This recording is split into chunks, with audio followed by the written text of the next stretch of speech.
I got early access to Season 3.5, and of course, the major thing that I wanted to do was to play Blade. And after a bit of playtime, let me tell ya, he's perfect.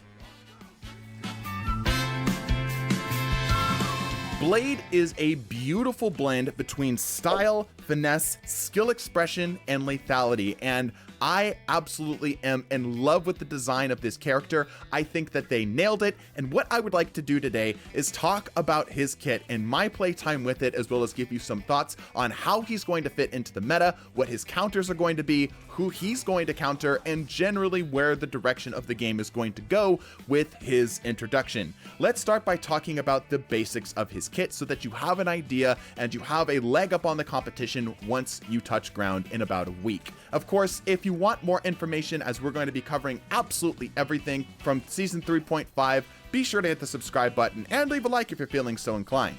Let's start with the basics of his kit, his two primary weapons, his Ancestral Sword, as well as his Hunter's Shotgun. The sword is a rather low damage, but rapid firing weapon that kinda has a similar feeling to Wolverine. This overall for DPS is actually quite low, and this is not gonna be the primary way that you're going to get kills, at least not by itself. Where that's going to come from is his Hunter's Shotgun, which deceptively has much further range than you would expect and hits like an absolute truck. This thing hits so freaking hard, and I absolutely love it.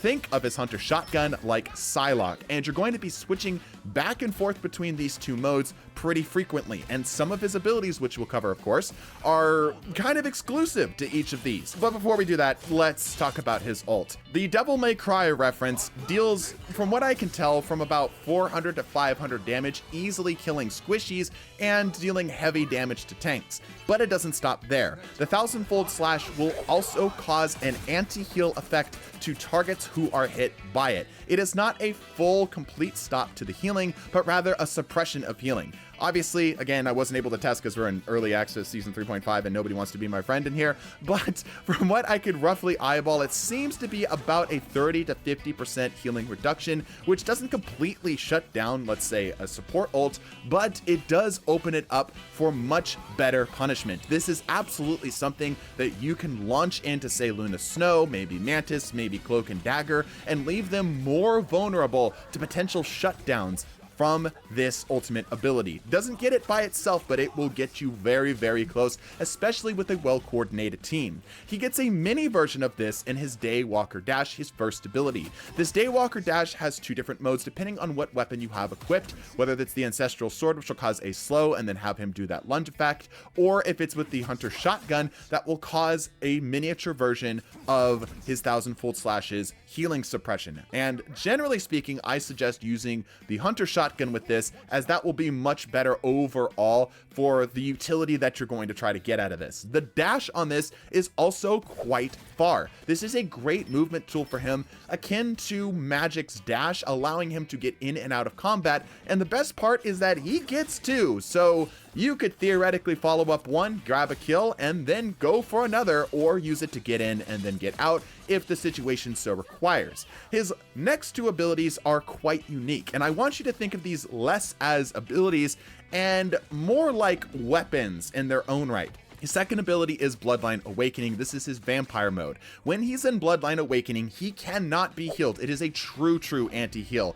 But he does get lifesteal. The lifesteal seems to be similar to, again, like Magic's, where after a certain percentage of damage dealt, he gets back.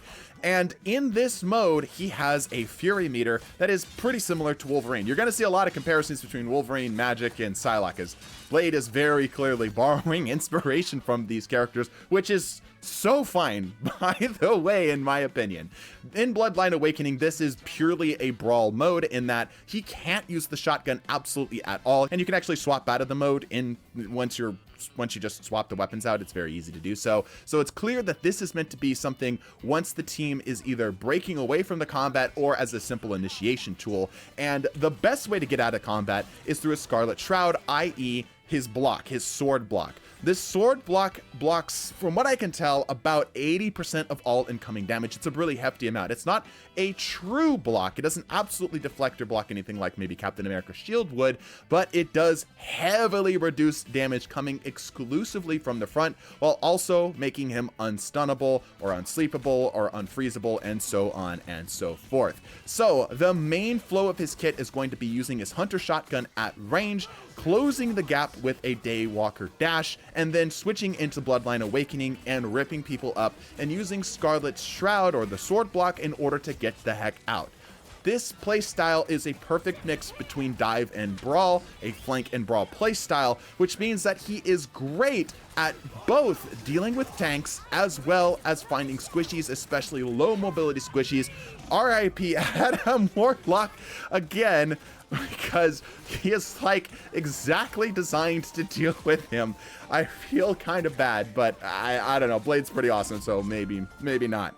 In terms of the characters that are going to counter him, any character that has long-ranged burst damage is one of his greatest weaknesses. Even though he is able to reach out and touch targets with the Hunter Shotgun, it falls off really quickly. It really does have a sweet spot of about 20 meters before it massively reduces its effectiveness. So targets that can keep him at range, especially targets that have good mobility to stay out of his range, think of your flyers such as Iron Man or Human Torch or Storm, are going to give him a very hard time. He also has a bigger health pool overall, 350 in fact, which means that he sort of operates like a tank. He even has his sword block to sort of fill in for that. So if you are playing a DPS character and need to help your tanks out as sort of taking up more of that space, absolutely Blade can do that for you. I would think of Blade as sort of a rook in chess. He can be really defensive and with your team, but he can also leap into the backline if necessary and take out high value targets that your team would absolutely love to get down. His 1000-fold slash as well as his Daywalker Dash allows him to suppress things that would normally be a guaranteed win for the enemy team because they have more healing than you. Blade is the clear counter to a triple support meta, 100%. Like, it is very clear that this character was in mind when the triple support meta was around because the leaks were coming out for him way back in the day. So if you're looking to pick this character up, I first of all highly advise you to do so. You can see some of his cosmetics on the screen right now as well. They look great. I love his legendary skin. It is so freaking cool. I'm a big fan of this. I don't even typically fangirl over skins, but Blade has been delivered so perfectly. He is 100% going to shake up the game, and I absolutely think that he's going to be a character that's going to be heavily scrutinized, if not banned, in the higher levels of play because of the utility that he brings to the table, especially among teams that are trying to be more healing forward and healing heavy, like again, a triple support team. So tanks, look out for them. Low mobility characters, look out for them, and maybe consider swapping to something that has more range. But anyway, that's going to do it for me, y'all. Bless your faces. Deuces.